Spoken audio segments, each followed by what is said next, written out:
Giderken söylediğin son sözler bir küpe kulağımda, çıkarmaya kıymadım. Hep taktım heval, zinetim bu oldu. Her dost meclisinde sesin çınlar kulağımda. Anarım heval, heval, heval, heval.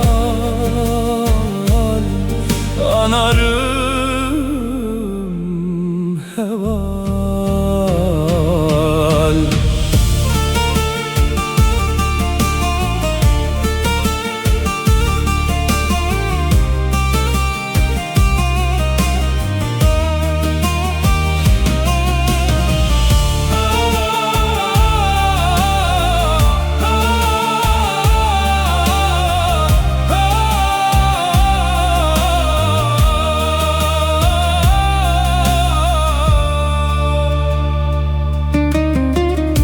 Giderken hatıra bıraktın, haki renk hırkayı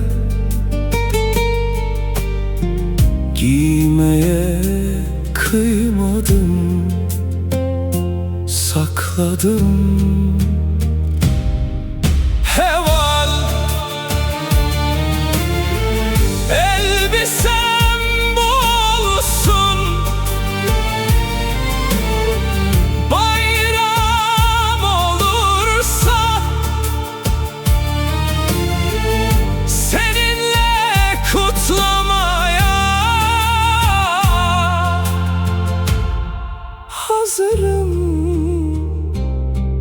Heval, heval, heval, heval. Hazırım heval.